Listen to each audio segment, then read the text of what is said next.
Welcome back into another edition of the Arrowhead Pride Report. It is Friday, January 26th, bright and early, getting ready for an AFC Championship game. I am Stephen Serda, joined as I am each and every Friday morning to give our thoughts ahead of another Chiefs game is the leader of Arrowhead Pride, Pete Sweeney. Sween, AFC Championship weekend, only a couple of days away from hopefully another Chiefs win and hopefully another Patrick Mahomes road playoff win. Yeah, this is going to be an interesting experience this weekend. I'm so used to covering this game each and every year and not having to leave too far from the house. But fly out first thing on Saturday morning. The Baltimore fan base is probably going to be, I'd imagine, very excited to have this game. It'll be an interesting phenomenon to see so much on the line and the Chiefs on the road. I thought last week was fun, so good to be making the trip, and we'll keep you updated on everything we have from the ground at Arrowhead Pride. And Steve, let's not forget, let's say it early this time, right? We can answer some questions or thoughts that you might have if you just tweet back at us or you leave a comment on Facebook. Are we on Facebook as well? Yes, Facebook, okay. YouTube, Twitter. All right. So all three, any kind of comments we can chat about right at the end of this report. But yeah, should be a great weekend, right, Steve? Yeah, I hope so. You know, we've been covering this game all week and discussing it, and I feel like I've been going back and forth. I did make my official prediction on Show and BK last night. We'll also have those available on arrowheadpride.com. I'm assuming sometime tomorrow. I've been going back and forth all week long on this, Pete. And I know it's championship weekend, and these are the final four teams in the NFL. And I think two of the best possible matchups that we could have possibly gotten. I do think this is the best AFC Championship game we could have gotten. And, you know, for the first time, the Chiefs have played the Ravens since 2021, I believe. I'm really excited for this game because this was supposed to be a big time NFL rivalry that I feel like we've been robbed of the last couple of years because Joe Burrow and Josh Allen kind of passed Lamar Jackson in the pecking order of in terms of head-to-head rivalries with Patrick Mahomes. Yeah, this was the original rival as we continue to shuffle through rivals each and every year and trying to find the Manning to Patrick's Mahomes or Patrick's Brady, I should say. You talk about Lamar and some of those early matchups. They played for 4 years in a row. Chiefs win 3-1. Lamar actually got the last one, but this is now 3 or 4 years ago. And there was if you remember, Steve, a key Clyde fumble in that game. That's before we knew the Tasmanian Devil from Jersey existed, just taking a grown man's job out of Rutgers. And Clyde fumbled, and that game went the other way. But the Chiefs also blew to like an 11-point lead in that one. Doesn't matter now. These are two very, very different teams. But at that time, I just remember thinking, man, this is going to be a crazy rivalry where I'm sure they're going to meet in the playoffs because these are two of the clear and up and coming best teams, and the Ravens are so consistent. Remind me a lot of the Steelers in that way. And then they just didn't play for a couple of years.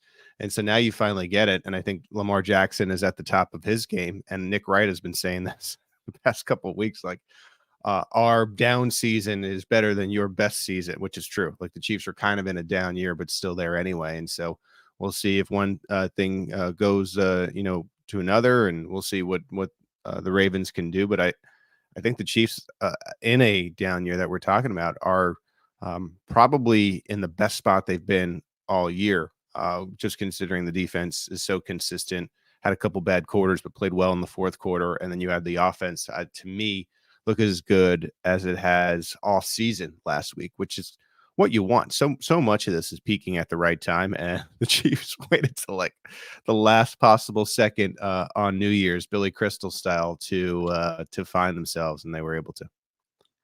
And yeah, I want to focus on that again for a second. Like you mentioned what Nick Wright has been saying about, a Chiefs down year is still an AFC Championship game, right. And it's been a crazy season for the Kansas City Chiefs, where as early as a month ago, Pete, we were like, this team doesn't have it in them. Like going into that Bengals game, we're like, they could miss the playoffs if they lose this game and they don't It was stop playing unraveling. around. Yeah, it was unraveling for sure. And the expectations and everything, like everybody's like, oh, this team doesn't have it this year, it's over. And then they flip the switch in the second half of that Cincinnati game and then basically take week 18 off. And then it's like, yeah, okay, they're back. Like we a 6 field goal half from Harrison Butker and a win over the Cincinnati Bengals. And it's like, okay, we're trending in the right direction again. They're back. And they just are. Like, Patrick Mahomes has been excellent so far in the playoffs. The Chiefs defense has been spectacular, and they've got their toughest test of the season on Sunday against this Baltimore Ravens team. And I'm incredibly excited about it. I think this is another opportunity where I think on paper, the Ravens are probably the better team this year, but I've been grappling with it all week long, and I just don't see any way I can bet against Patrick Mahomes in this situation. Yeah, I feel that way too.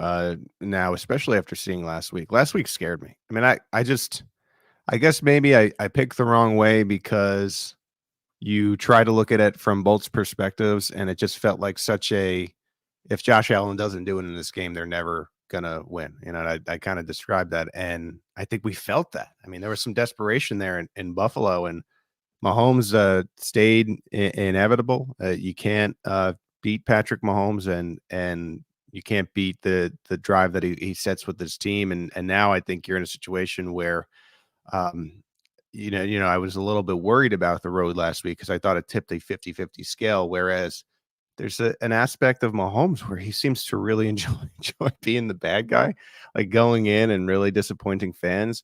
I've never seen on an NFL field a player just getting pelted with snowballs with a bright smile, gigantic smile on his face, like not even really caring and actually kind of embracing it. And so I don't know. I think there is a case to be made that Mahomes is a better quarterback because he likes being the bad guy, and you could see it in the statistics. And so I'm with you. It's hard to pick against him at this stage. Maybe that would change in a Super Bowl situation, but right now I think it's the pressure once again on the other team. Like whenever you have a certain team or player that has won multiple championships going against the guy or the franchises here, 2-3 franchises in a row where they have never won it, you're going to be without as much pressure. And I think all the pressure is kind of shifted to Baltimore, and it will be especially palpable once we get to Sunday afternoon.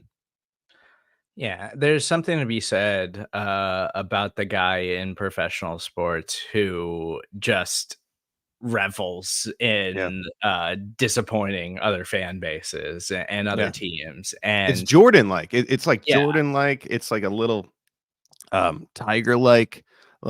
Jordan is a better comparison because even in Tiger's greatest days, there was never really any showboating. You yeah. put Jordan and Jordan would be carried over to the mic, but you could tell there's a Jordan Mahomes comparison behind closed doors when they share the locker room video, or certainly with the white lines when you get Mahomes mic'd up. He talks a lot on the actual field, as you can tell. And he talked about how this week, how Travis Kelce, really these games where these like high leverage Yeah. situations and going on the road. And like Kelce, I think, talked about on his podcast, like how he loves the booze and he loves being on the road and disappointing other fans. So like it's an unfamiliar stage in that it's a road AFC Championship game, but this team has been in this situation before. And just going back to some early Mahomes playoff performances, like on these big stages, in these big moments, like early in his career, we saw him kind of come out struggling a little bit in these big, huge stage situations and have these slow starts. And I think he's totally past that now, where there is no stage too big for him as a quarterback, and really this Chiefs squad just as a team overall. And some of that's experience, and you have to wonder how that comes into play on Sunday, because I know the Ravens are at home, but this is unfamiliar territory for this particular version of the Ravens and Lamar Jackson. So you have to wonder if that's going to come into play at all on Sunday. The Chiefs have so many of these players who, even Sunday, think about the Super Bowl team last year, who have played in the most important game already and really done a nice job. I mean, you talk about Mahomes and Kelce, All the receivers that were here last year, they played in last year's Super Bowl. The running back, all three levels of the defense, even like Trent McDuffie in his rookie season played in the Super Bowl. So everyone has that experience. This is not going to be too big for them, and you hope that Kansas City takes advantage of that, just settles in. Rashee Rice is one that is very important, but man, his manner and temperament, and it's like I could tell he just plays his game, and there is like no big moment for him because he's just so nonchalant about it. So I feel really good about KC, and I think they ought to use that maybe those nerves, that pressure, being able to settle in that type of situation to their advantage. Try to get out to take advantage of that early lead and just never look back. I mean, I think that's the big thing. If anyone's going to be impressing it, or I should say pressing in this game, you would think that it would be Lamar Jackson if he starts to maybe not have those running lanes or has a few missed throws. Try to take advantage of that early if you're Kansas City. Yeah, and you talk about Rashee Rice, and just think back to the beginning of the season when he was struggling with drops, and it was like, oh no, there's no wide receivers in this passing room You that know can what? even catch it. And he has been clutch so far. I have something to say about that. I don't even remember what I did, but it was an X post and like kind of linking to like Jamar Chase's drops.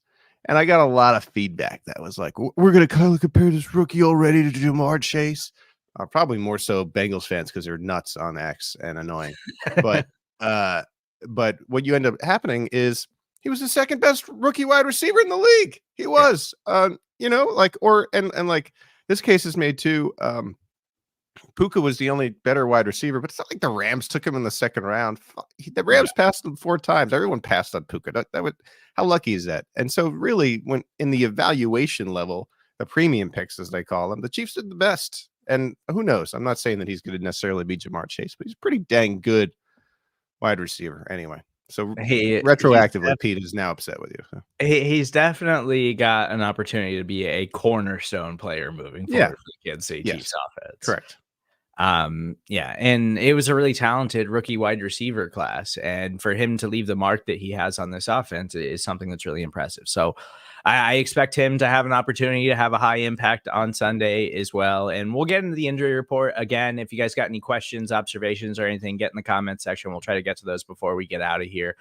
But before we turn the page and dive into the injuries, because there are some guys we really need to pay attention to for the Kansas City Chiefs ahead of this contest. But I want to talk about the defense really quick and just Steve Spagnuolo and everything that he's accomplished this season with that side of the ball, because a lot's being made this week about the Chiefs offense, obviously, and Andy Reid and Patrick Mahomes. And, what are they going to do against this talented Ravens defense that for some reason is being recognized is like this all-world unit. Like this is one of the most talented defenses we've ever seen. And when you really look at the numbers, the Chiefs defense is right there with them. And for some reason, the Chiefs defense is still being overlooked in this thing. Like they haven't been an elite unit all season long.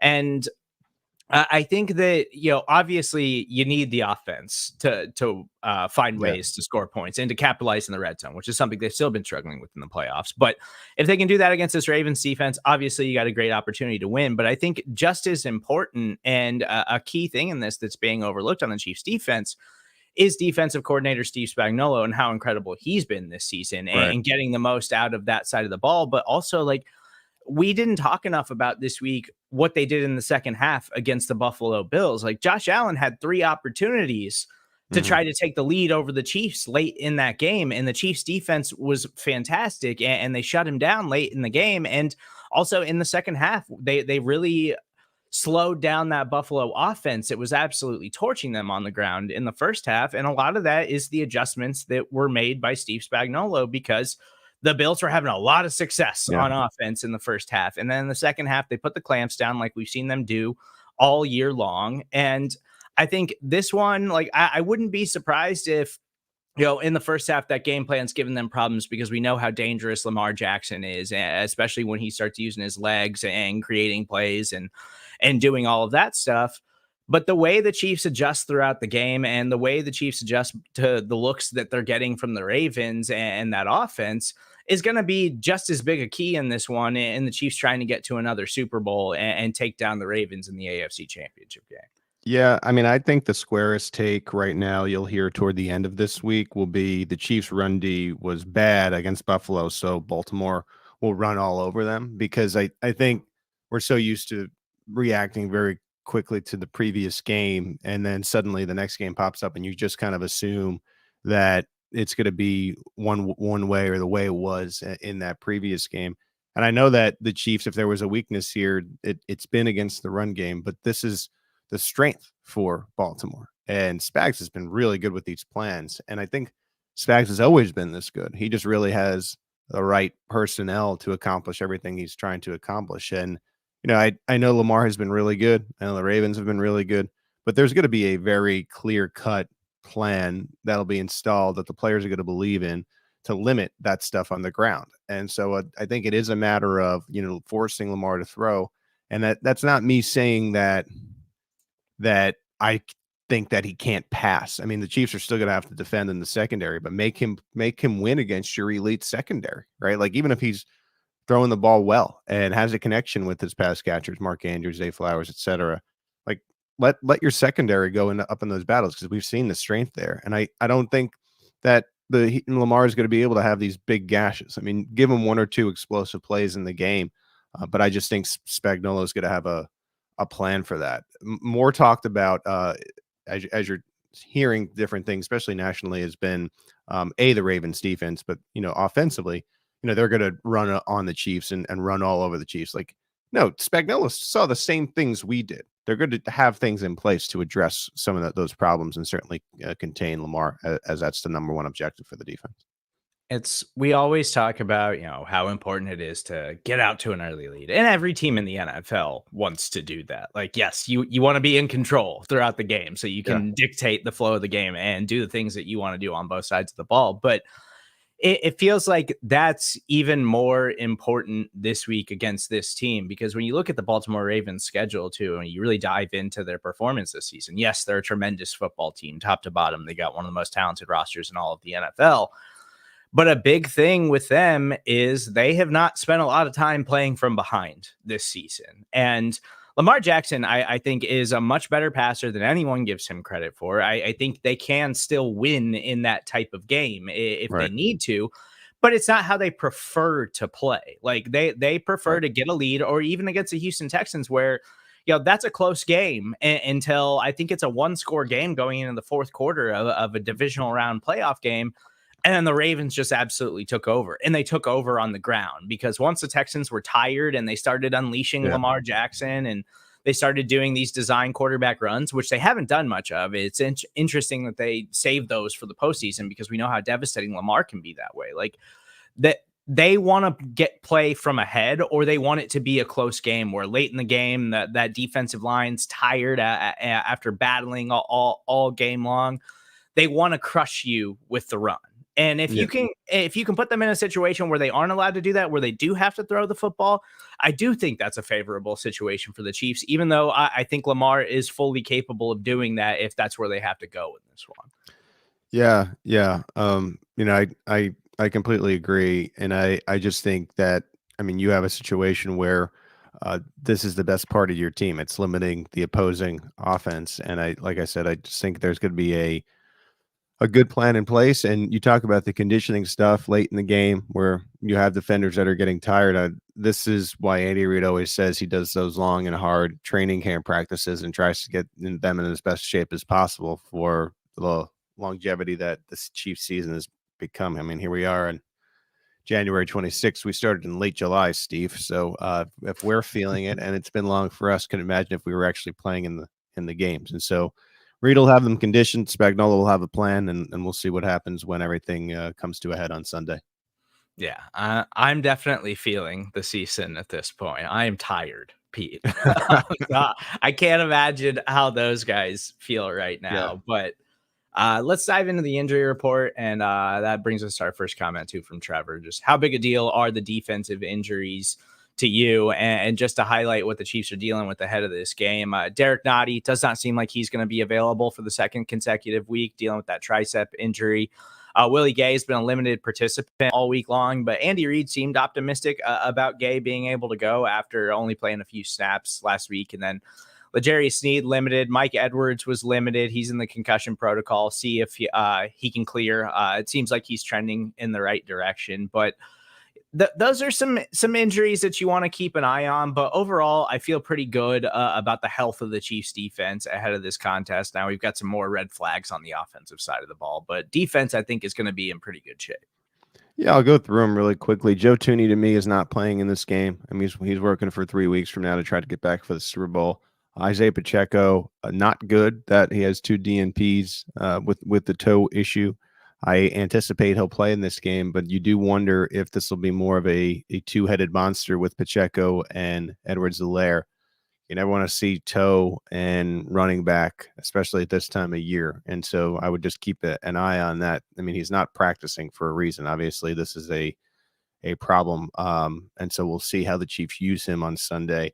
Derek Nottie won't play to me. Kadarius Toney has been downgraded from a full participant Wednesday to a limited participant Thursday. I don't know if he's going to play again this year for the Chiefs or ever. I'm not sure. I don't think he's playing again this season. I don't know if he's going to play for the Chiefs again. I mean, we'll see how that storyline. That's more of an off-season thing to chat about. Willie Gay, although he's been limited, I think he works his way out of a stiff neck to play in this game. L'Jarius Sneed, I expect to play. Mike Edwards, good sign that he was able to get on the field on Thursday. We'll see his status on Friday. Shamari Connor has done a really nice job. Otherwise, Sky Moore won't practice or hasn't practiced this week. I don't anticipate he's coming off of IR. Prince Seguinogo has logged 2 full participation, and the Chiefs really like him as a swing tackle type of guy to step in, and you wonder if they make room for him on the 53 here. And then across the way, Mark Andrews is going to be activated on Sunday, and then you're looking at Marlon Humphrey, I think, is the other big one. Rocky Sin downgraded to DNP, but Humphrey has been limited all week. I tend to think Humphrey will play in this game, Steve. Yeah, and that's definitely something to watch. He's been saying all week long that he's going to play, but he has been a limited participant, and he sat out the divisional round against the Texans.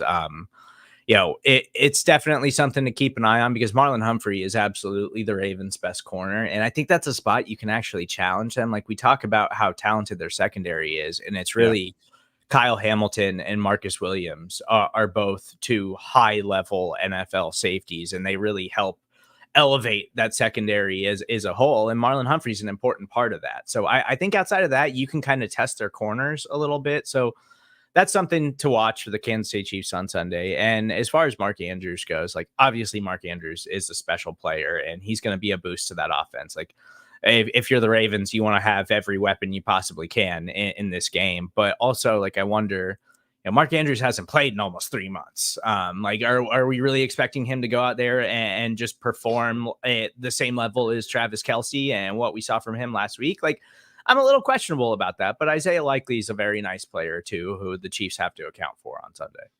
Yeah. In speaking with Justin Reed about this topic, he told me that they'll have a plan for both Likely and Andrews and them on the field together at the same time. Asked the same thing to Steve Spagnuolo when we got him yesterday. It's a unique challenge because you don't have the recent film of them using Andrews and Likely. You can kind of base some of the things that they've maybe done with just Likely and them doing them with Andrews. But when Andrews is on the field, they feature him a lot more. So it creates a unique challenge. And Spagnuolo kind of alluded to what you did, Steve. He said, I think you hope that there's some rust there. And so the Chiefs will be hoping that he's a little rusty and does maybe have a key drop early on in this game, or it does have to settle in. And that could play to the advantage because the Ravens are going to want to get him involved. And for someone who hasn't played in that long, it can take a quarter or two or a game or two to get feeling like you are back in a rhythm, back in the mix. And so we'll see. I think he's a key part of the game. He wouldn't be practicing, wouldn't be a full participant if the Ravens weren't planning on using him in this game. And so unique challenge for Kansas City, but also can play into their hands.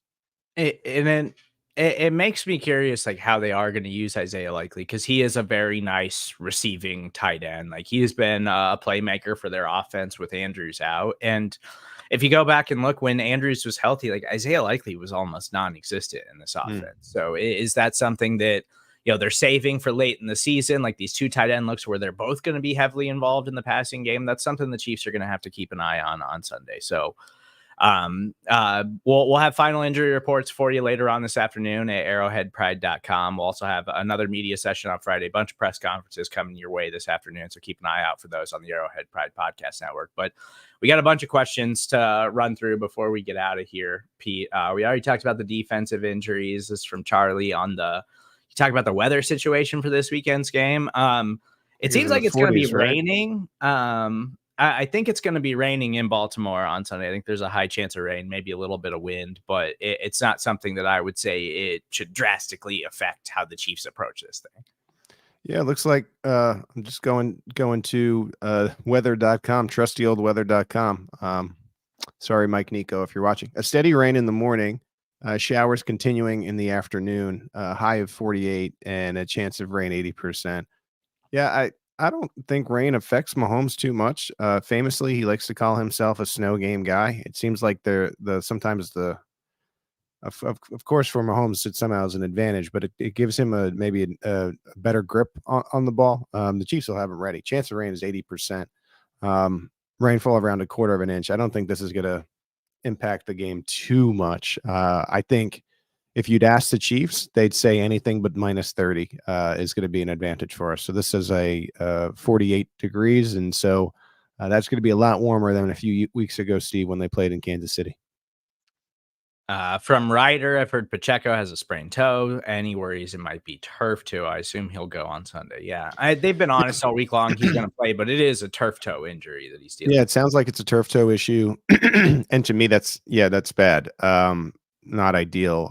The Chiefs training staff has been really good about finding ways to squeeze games out of these guys when they've been at the most important times, and so he'll be receiving treatment, and we'll see if there's maybe like this sometimes will be like a corrective thing after the year is done, which Isaiah Pacheco is used to. We don't know. I think he's going to be limited to an extent. That's what I've kind of alluded to before. I mean, I think because of the injuries, you may see a little bit more of Clyde Edwards-Helaire, and that's fine. I mean, he was really good at the end of the season. He's been good in the postseason. Of course, you'd want Pacheco at full strength, but I just don't think that'll be the case this week. Also from Ryder, how will Spags balance Chris Jones' deficiencies against the run with needing to keep him out there? I've seen a lot of that. A lot made of that this week. And listen, like I think we all knew the status of Chris Jones coming in this season. He was trying to get sacks and trying to hit contract incentives, and he's still been an incredibly impactful player. And so while you'd like to see his run numbers be better than before the fourth quarter of a football game, he is still, in my mind, the biggest game changer that you have on the defensive side of the ball, especially in the postseason. So yeah, hopefully he has a better performance against the run on Sunday afternoon, but I'm not in any way worried. And I don't think the Chiefs are like, oh, Chris Jones is a liability in the run game. He's going to play a lot on Sunday, and he's going to have opportunities to try to make a huge impact. Yeah. I mean, I don't know. I think this is a time, if you've ever worried about the motivation of CJ95, you saw how many pressures he was able to generate while he was looking for, the $1 million and change bonus. This is as big as the motivation is going to be all year. I mean, you win the game and you're on to the Super Bowl. You know that Chris Jones doesn't know if he's going to be here next year. And so there's some motivation to end this with a bang, to try to have one more game with your teammates, that type of thing. I think he'll do the assignments as they're assigned. And if they are able to get the Ravens into these fourth and long situations where they're going for it, I mean, he's the ultimate advantage in that. And so they'll play to his strengths. And one thing that we've seen that Joe Cullen, the defensive line coach, and Spagnuolo have not been shy about is the rotation. And I think putting the best possible rotation out there. I mean, if you're really looking to do something, Steve, you could give an incentive to him on run stops. Then I think he might be the best run stopper in the NFL if they incentivized some of those. But yeah, that's obviously a joke. I'm not worried about Chris Jones. You need Chris Jones to win this football game. And I believe he hits another $1 million incentive if they make a Super Bowl. So there you go. I would think he's pretty motivated. There you go. I forgot about that. That's a good reminder, Steve. Thank you. I am not worried about him whatsoever. Last thing from Doug. It was said Philadelphia wanted to play from a lead. They did so in the Super Bowl, and Mahomes still came back to win. I'm not worried about getting behind against Baltimore. Well, I'm not worried about it either, but what we're talking about is how you would like things to go. And the Ravens want to play with a lead, and it's going to be a lot harder. We saw what they did last week against the Texans. Like when they are able to just run the football down your throat, and we've seen the Chiefs struggle with that this year. Like that's how they want to play, and they want to keep Patrick Mahomes off the field. So my idea is that they don't want to play that way on Sunday if they can help it.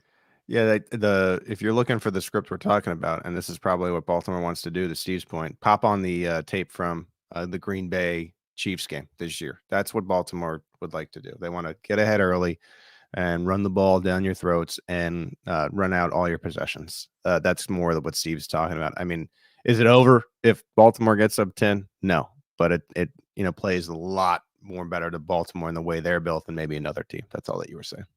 Yeah. It plays to their strengths, and in a matchup like this, you want to try to dictate the game flow and the situation. So that's really all the point is. I think the Chiefs are, if they get down by 10 points early in this game, do they have an opportunity to come back? Absolutely. Just because of what we've seen Patrick Mahomes do. Doug really gave it to you there, and good for Doug for sticking up for himself. He's Pete Sweeney. You can follow him on Twitter at PG Sweeney. I'm Stephen Serda, where you can find me. As always, please make sure you subscribe, rate, and review everything that we are doing on the Arrowhead Pride Podcast Network. Again, we'll have the final injury report for you at arrowheadpride.com this afternoon. We'll have press conferences from today. I also had a fantastic chat with Mike Golick Jr. that will be available for you this afternoon on the Arrowhead Pride Podcast Network, so be on the lookout for that. We got a fresh episode of Kingdom Keys coming your way tomorrow, pregame ahead of Sunday's AFC Championship game. We will talk to you guys then.